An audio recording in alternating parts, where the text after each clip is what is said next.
What is going on, guys? It's your boy here again, Dean, and today it is 4 hours before the set launches, and we just got done building every single class and a Jerry deck for you guys to enjoy. We're going to be doing not really a card by card. We're going to do a little overview. There will be deck logs in the description for you guys, because I know that that's like really what you guys want. There should be timestamps in the video as well, so that way you guys can, you know, just grab a deck, get to going. Now, I will give a disclaimer that a lot of these decks are probably, they're more of trying to use new cards more than like be good. And I'll tell you guys which ones I think are like truly bad. So that way you're not out there like, you know, wasting your gems and crafting a terrible deck just because I wanted to play with the new cards. With that in mind, let's get into it. First off is Roach. I think that all of the new Swordcraft cards are almost unapproachable. The entire Zudia package is very bad, but something I did like when I was looking at it was the fact that, like, so Roach is a combo deck where you want to play 3 of everything because obviously you need to see everything, but you usually don't like duplicates of almost anything. Carbuncle, doesn't matter what the card is, you don't like duplicates. So we actually have a new card called the Tablet of Tribulations, where we're able to banish all duplicate cards from our deck, and has engaged draw cards. So every turn you get to draw an additional card, and we get to get rid of all duplicates. For a lot of the classes, they do like think about like if you're playing Rune, right? You don't want to banish your deck because like 2-3 copies of Anangrea is backbreaking. It's not like a detriment. It's a boon, right? It's like having multiple Normans is a boon. It's not a detriment. Or having Kuon into Declimb into Kuon is a boon.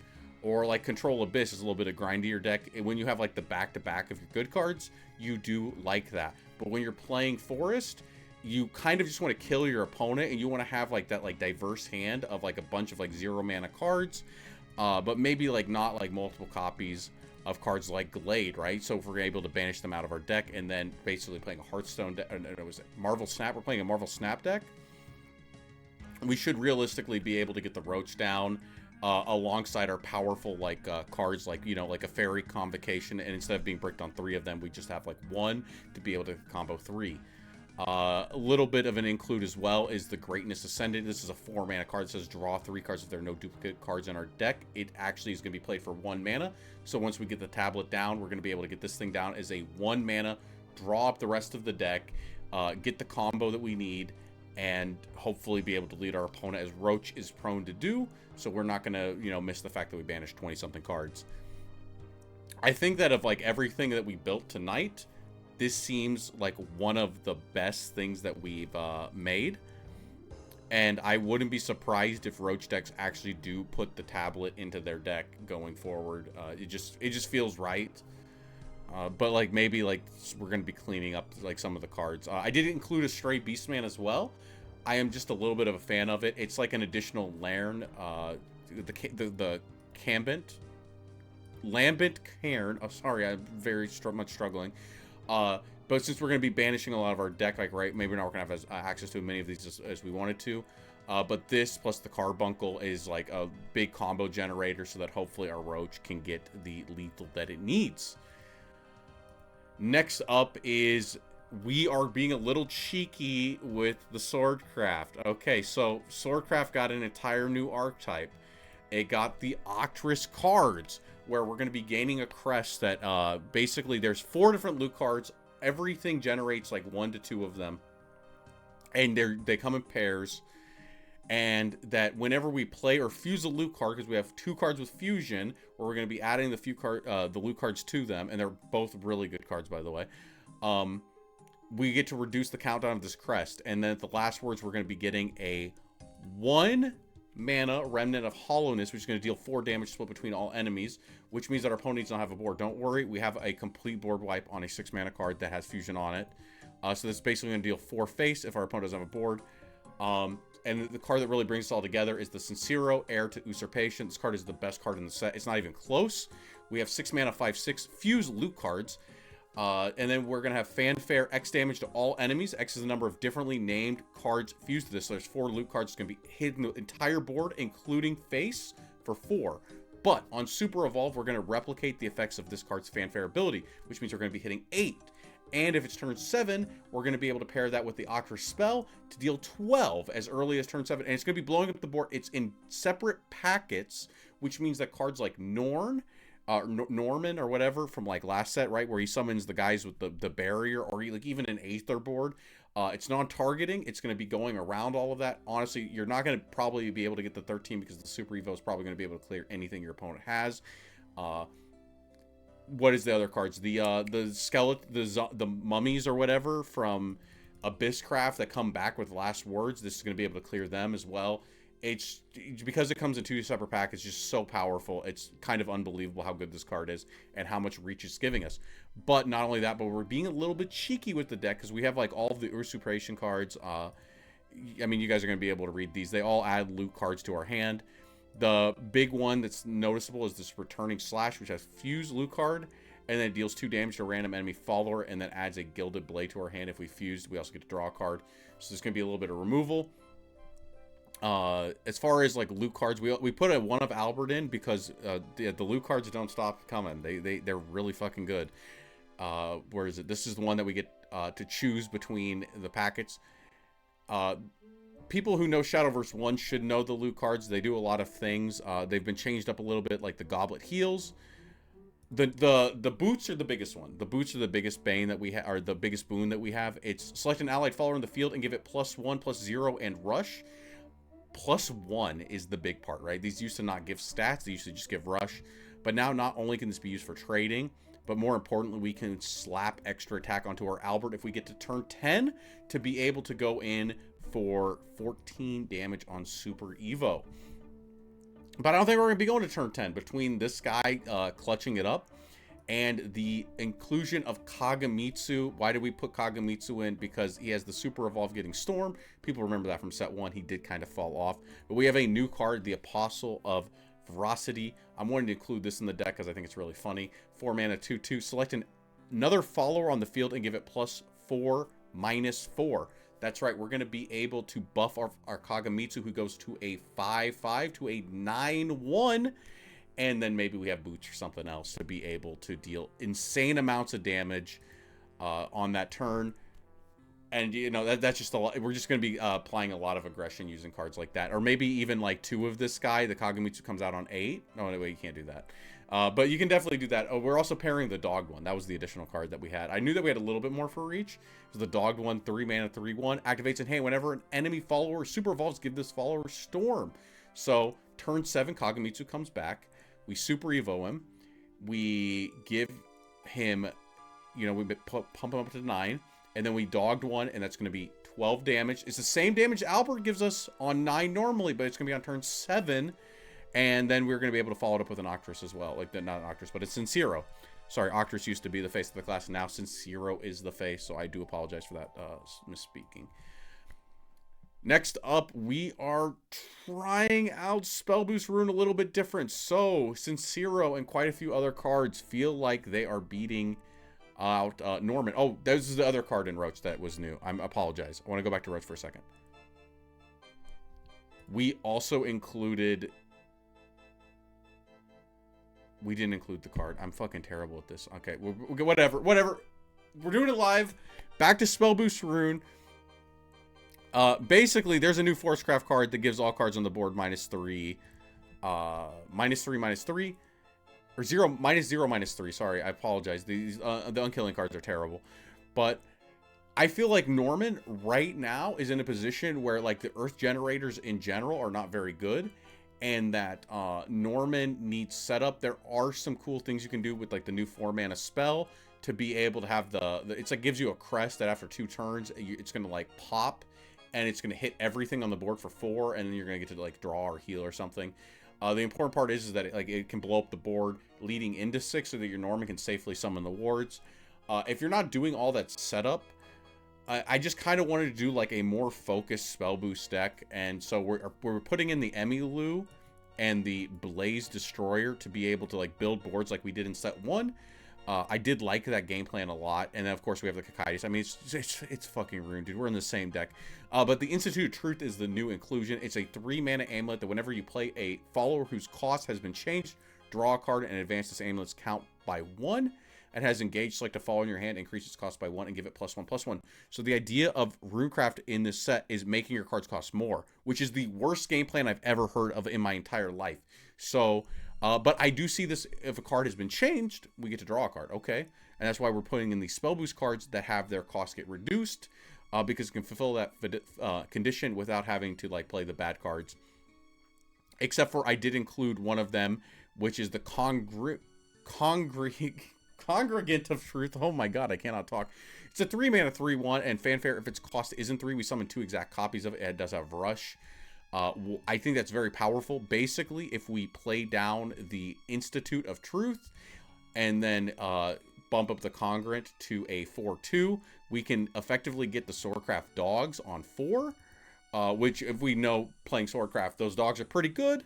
So Congregant is pretty good as well, hopefully, as long as we can get to see the Institute as well. I think if like Congregant goes down by himself, he's pretty terrible. But we're hoping to avoid that. And then after that, it's just spell boost. It's spell boost. There's nothing really else to say. It's the same deck you've been playing. Next up is Disdain. I wanted to try a little bit with the Disdain. I'm not 100% certain on this one as well, how good some of this stuff is. So we're going to talk about the key combo, right? So we have Galmu, who's going to be giving us a crest that once on each of our turns, when an allied follower takes damage but isn't destroyed, we get a Fangs of Ardent Destruction to our hand, and Fangs of Ardent Destruction deals 1 damage to all followers, including our own, which means it can proc and give us an additional Fangs to hopefully like blow up the board. We can use it for like board control. We can use it to proc our effects. And this does include Super Evo. So if we do Super Evo a follower and we like use it to slam in, it will proc the crest, even though we don't take damage. So that's kind of the way that works. And as Enhanced 7 gives us follower storms. That means it's kind of like Odin. You're going to be able to get this thing storm. Super Evo, it's 8/8. Obviously, that's like half of your opponent's life. Super Evo is definitely a good mechanic. And once on each of our turns, when this follower takes damage but isn't destroyed, we're going to be able to deal 3 damage to a random enemy follower only once, though. So we're not going to be able to use this to really blow up the board. I don't think that line of text is super relevant, but I could be wrong. And then the meme dream is that we're going to be able to play down Azure Ifrit, Heir to Disdain. Fanfare, do this 3 times, deal 2 damage to all followers. That's going to include himself, so he's going to go and become a 5/1. He has Ward, and during our turn, whenever he takes damage, we're going to be dealing 1 damage to the enemy leader. So he's going to come down, he's going to take 3 packets of 2, and then he's going to deal 3 face damage. And on Super Evolve, he's going to fully restore his health, and then, guess what, 3 times, 2 damage to all followers. But he Super Evolves, so this time his health will not go down, and he's going to push an additional 3 face. I do not believe that your opponent should have a board after that, so I'm not going to tell you that you get to swing with him, because that's probably wrong. Now, what is important is that you can stack up the spells from the Galmu, and realistically, if you play Galmu on 5, and let's say that she manages to hit, it comes down to turn 9. That's 4 turns we're going to been able to have accrued these. So it's going to be 4 additional damage. This can deal up to like 10 damage. Realistically, it's going to be a little bit less. You're going to have used those spells by then. But the idea is still the same. You're going to have like a board wipe. You're going to be able to push some face damage. And we should be pushing face damage before then. So it's not that this guy needs to deal like 20 damage. It's just that he can. And that, you know, at the very least, a 9-mana card that has a little bit of text and can blow up the board is also powerful. So some of the new Disdain cards, we'll go over them because I think those are important things. We have the Ferocious Flame. We're going to be able to select an allied follower in the field, deal 1 damage, 3 damage to a random enemy follower, and for an overflow, we get to draw Dragoncraft follower. The Disdain cards are really good about keeping our hand up, drawing a lot of cards. I think it's the best card in Disdain. I honestly didn't want to build Disdain, and then when I read him, he kind of brought it all together. Devotee of Disdain, 2-mana, 2/2. During our turn, whenever he takes damage, but isn't destroyed, draw Dragoncraft follower. This is a card you fucking want to Super Evo, actually. I think like Super Evo on this guy and like dropping some shit on him is very powerful. This is like infinite times a turn, just takes damage. Boom, we draw. We get to keep up our hand and stay in the game. Call of the Megalorca, I just think the Neptune package is broken, which is also where we're going to include the new card, the Ocean Rider.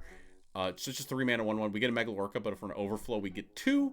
I think it's a lot better than the Mermaid Swing guy or whatever. I thought he was pretty terrible eating 5 mana. It's just like very hard to weave in other cards. But yeah, so the Neptune package is in the deck. Supplicant of Disdain, 5 mana, 3/5. It has Rush and Ward, and at the end of the turn, it fully heals. and it restores that much to us. So it gives us heal. Before, Dragon didn't really have heal. Now it does. Very big boon for the class. And then it's just like, it just gets to swing in, keep us healthy, and then we're in a good spot. I think we're in a good spot after we manage to play this thing down.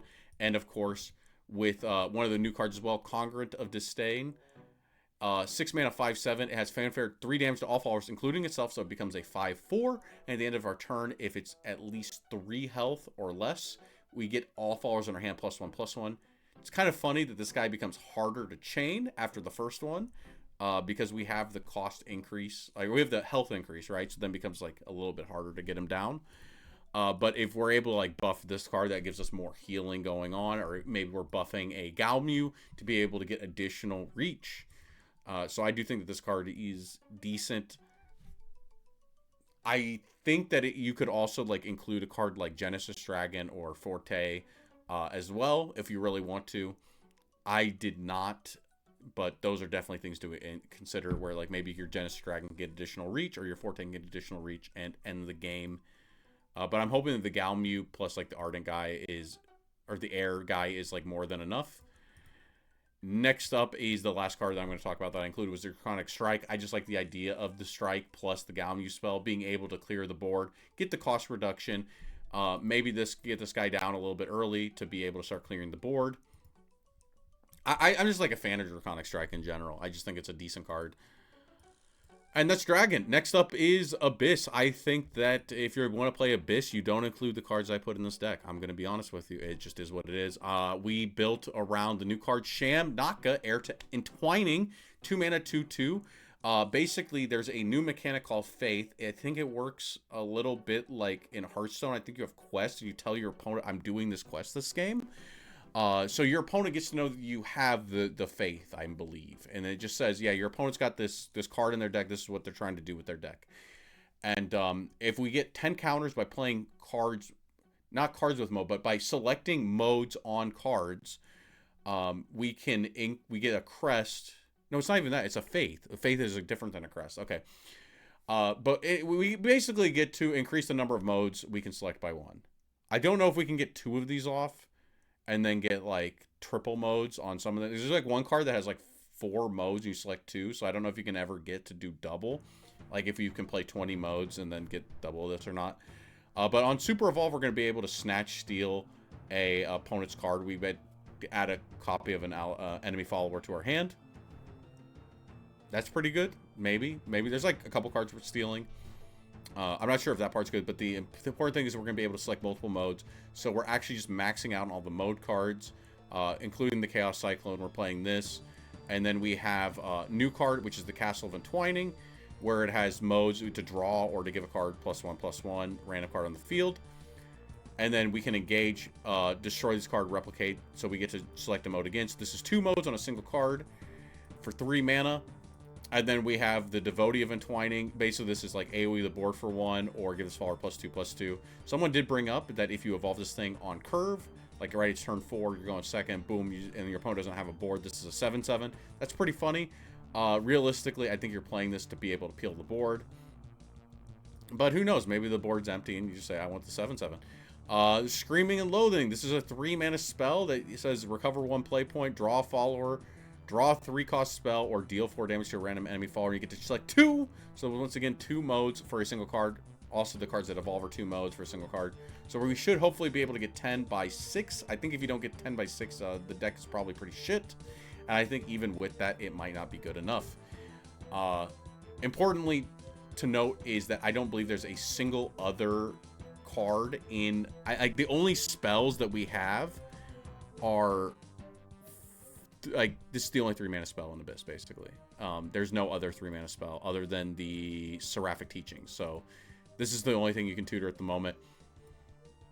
Next up is Supplicant of Entwining. I think this is a card that you're playing solely to meet the quota, nothing else. Fanfare, select a mode to activate, deal 3 damage to a random enemy follower, restore 2 health to your leader. Both are a little underwhelming for a 4 mana card, and on Evolve, we're going to be able to replicate.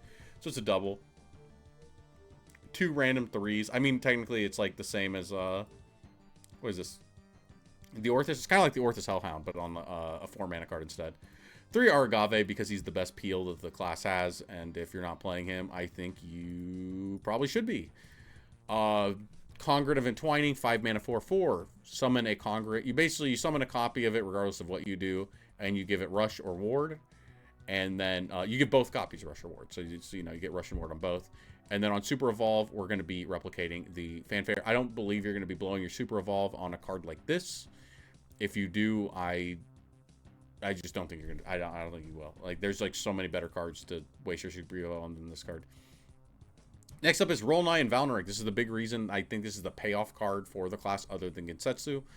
It's Fanfare. We either get a Scream Diffusion or a Wings of Desire. Scream Diffusion is going to be giving us 2 additional copies of this and giving them Rush. So we're going to get 15/15 worth of stats across 3 bodies with 10/10 worth of Rush. But the Wings of Desire gives a Roll9 and Valnoric on our board Storm. So the idea is that if we get both of them, we're going to be able to get 5 face, 10 clear across 2 bodies. We're going to be able to hopefully kill 2 things and push 5 face or maybe 8 face with Super Evo. This is why I think that you really need to have the quest done by 7. The later this thing goes on, the worse it gets. Like, this thing on 8 is already is that better than Orcus? That's my question. The answer is probably not. But this thing on 7 is better than Orcus. This thing on 7 is actually very powerful, and it is decent later on, but I don't think it's toe-to-toe with the other cards as it's not as good as the other cards that other classes have. 2 Cerberus, because I think Cerberus is the best closer for the deck, and it's really our best way to deal with just garbage. It's like if our opponent's playing a lot of removal, I think that it's very easy to get 1 or 2 things to stick, and for the Cerberus to come in and maybe hopefully clear the board. It's also heal. Only 2 though, so we will have to be a little cognizant of that while playing the game. Triple Gensetsu and Yuzuki, obviously. The big thing is if we get the modes, we're going to be able to blow up our opponent's board, heal, and get the ward. So it's a very defensive card. Should be able to stop most things from killing us. And then if something lives, pair with the Cerberus and hopefully win. That's our goal. Is this deck flawed? I think this deck, I think that maybe you could be playing Aggro Abyss, get a little bit more out of it. But I wanted to play the new cards, and the big face of the class is this new Entwining card.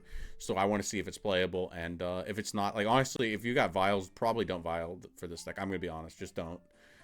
If you pull it though, are you a big Abyss fan, or you're gonna make every class anyway, like I will? Yeah, go for it. Go for it. I mean, I think it's potentially okay. We'll have to see. We'll have to see. Next up is Marwyn Control. Marwyn is a very interesting archetype, and we are going to see if we can leverage him. So, Fanfare, we're going to get Torn Despair to our hand, where Torn Despair is going to be banishing a random enemy follower on the field, and then all of our crests are basically going to take 1 extra turn to pop. And that's going to be important because Marwyn gives us a crest on Evolve that says at the end of our turn, if allied followers didn't attack, deal X damage split between all enemies, and X is the number of crests you have. So our goal is we're going to be stacking up 5 crests, hitting the pass turn button, or removing our opponent's board, and playing hard control and just ping him down 5, 5, 5, 5 every single turn we can, and then hopefully getting the clear at the end with the Sacred Griffin. So we're going to talk a little bit about some of the new cards we have that do that. So first up is the Devotee of Repose. He gives us a crest. The crest basically gives a card on our board ward and reduces its attack. Just basically a meat sponge to try to keep our health up so that we can get to the later turns. I'm playing 1 Darkhaven Grace because it's going to be comboed in with the Rodeo, who's from previous set. He's basically summons a bunch of different amulets. So hopefully we can get this up, start ticking our health up, or to pair with the Sacred Griffin. Grimnir gives us a crest. If we Super Evo, we're going to be able to AoE the board for 2, and then hopefully the Marwyn crest can activate after and hit the board for 5. I don't know what order the crest activate. I hope it's in the order you got them, because that would be really good, because then the Grimnir crest would activate before the Marwyn crest, hitting the board for 2, possibly clearing it up. Then Marwyn's going to be able to come in and hit the face. That's the hope. I'm just assuming that that's the way it works. If it doesn't, I'm really sorry. This thing, Supplicant of Repose, 3 mana, 1/4. We're going to be getting the crest of the whatever her name. At the end of our turn, if allied followers didn't attack, we get to heal 1.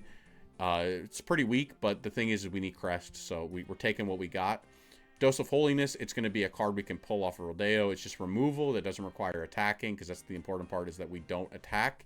And it's going to be a little bit more heal. We're only playing 2 because I don't think it's the best card. Temple of Repose, 3 mana, countdown 4. Restore 2 defense to our leader and give us barrier. So we're going to be isolated from like those big storm cards that are pushing a lot of damage, like an Odin, as long as we can manage to pop this. But guess what? Engage for no mana, and its countdown gets reduced by X, where X is the number of crests we have. So that means we can play this thing down for 3 mana and just get barrier and heal 2 for free. Doesn't really matter. And hopefully we can like just keep looping those and healing. Blinding Faith is an AoE the board for 3. Normally I wouldn't like these, but with the Marwyn and like just the amount of removal we have, I think that it's going to be enough to hopefully peel boards. And has Enhance 8. I don't think we're ever going to play for that, so I'm not even going to talk about it. Next up is the Shining Disenchantment, 4 mana amulet. Deal 4 damage split between all enemies. Restore 4 defense to our leader. Obviously, we're going to hopefully have the goblet down. We're only going to pop this when it starts hitting face and actually burns. Or if we really need the health, right? So, like, in reality, this is not removal to me. This is, like, a little bit of extra reach. And is actually kind of insane to pair with this guy. Like, imagine that you have, like, this plus this plus this. I mean, that's a lot of damage, okay? That's a lot of damage.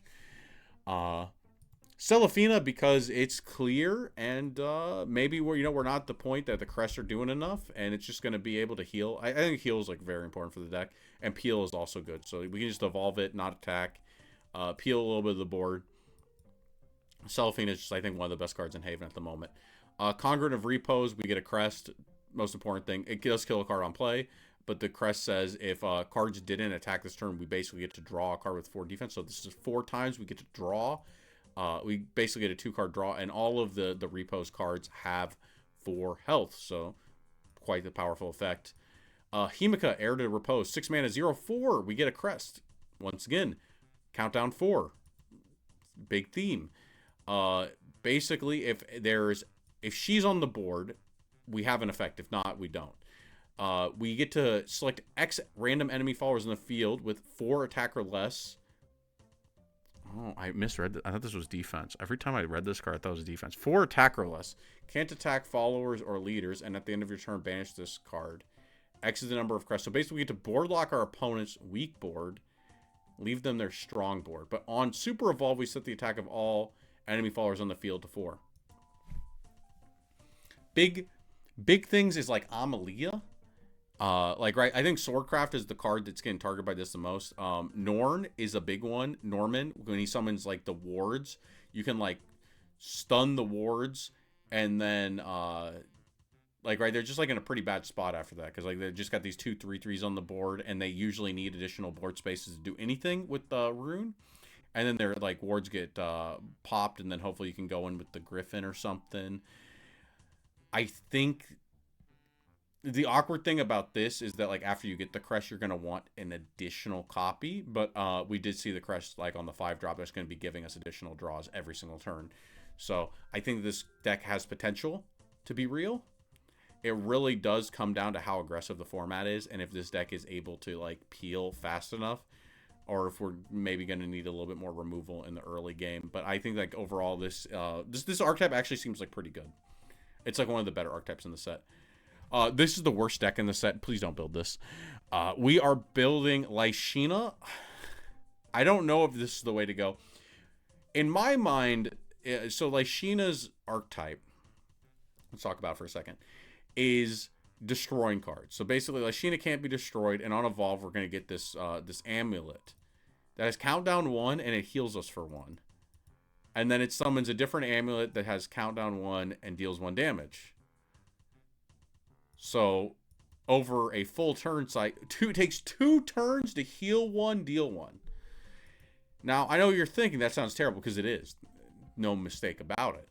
It doesn't matter what support they do with this. It's like a very slow, very painful to play archetype, but that's okay. We're going to try it. I will play it on stream. I will not be making deck videos, but we'll try it on stream and just see what happens tonight. I just think this is very underwhelming. But let's talk about some of the cards. Okay, so basically you get the eggs, and then all of your cards say like, well, super evolved, but like, right, all of our cards say we like deal damage or we like do something and we destroy all of our cards, right? So like this guy is destroy all other allied cards on the field. And then like this is destroy a card on our field. And where was the other one? There's like the other one is select another allied card on the field. Select one, destroy, deal 2 damage to random enemy follower. So we're trying to like pop our board. I guess there's only 2 cards that blow up our board. That's insane. This archetype is terrible. Select an allied card on the field, destroyed, and summon a Psalm White Revelation. So I'm imagining we're gonna get 3 to 4 eggs.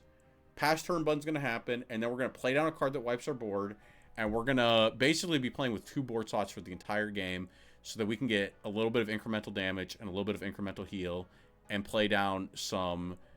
Like this guy gets stats, and this guy burns face. So in my mind, I want to play impactful cards that take up a limited amount of space. And I decided to play like this like artifact package where like after I play my 1 card for the turn, maybe I can like bullet for beyond to be able to kill something and start building up the Megazord. So I can use the Megazord to kill our opponent.